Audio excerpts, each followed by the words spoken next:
Salut! Si ton enfant a tendance à frapper lorsqu'il est énervé ou en colère, je te propose de tester un outil qui s'appelle la main du retour au calme. Cette main du retour au calme permet à l'enfant de canaliser sa colère et surtout de pouvoir la réguler par lui-même.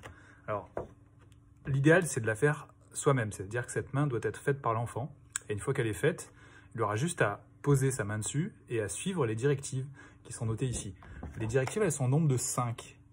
La première, c'est « je me rappelle de la règle, on agit avec bienveillance ». Cette règle est donc pour éviter que l'enfant frappe quelqu'un d'autre ou alors casse un objet, etc. Donc j'agis avec bienveillance et on décrit à l'enfant ce que signifie cette règle. La deuxième règle, c'est « je respire 3 fois lentement ». Donc une fois avec l'index, cette fois-ci, parce que j'ai posé ma main dessus. Je respire 3 fois lentement pour justement retrouver l'équilibre.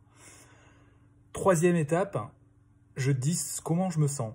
Donc là, c'est de la verbalisation émotionnelle. Je me sens en colère, je me sens énervé, je me sens frustré, etc. Donc ça, c'est la troisième étape. Quatrième étape, donc on en est à ce doigt. J'ai besoin de, parce que derrière une émotion désagréable se cache souvent un besoin qui n'est pas satisfait.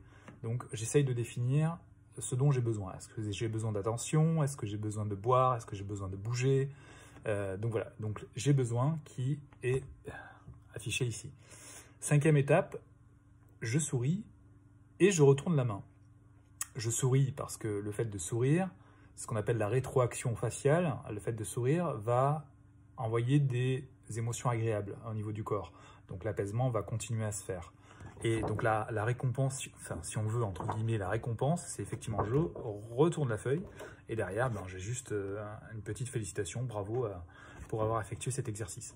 L'enfant peut donc se servir de cette main de retour au calme comme bon lui semble, donc il serait intéressant de la laisser dans un lieu justement où l'enfant peut la prendre quand il veut, quand il en a besoin et ainsi pouvoir revenir au calme en autonomie. J'espère que cet outil t'a plu. Tu le retrouveras en téléchargement gratuit sur Papa Positive. Il te suffit de taper dans le moteur de recherche la main de retour au calme. Bonne utilisation!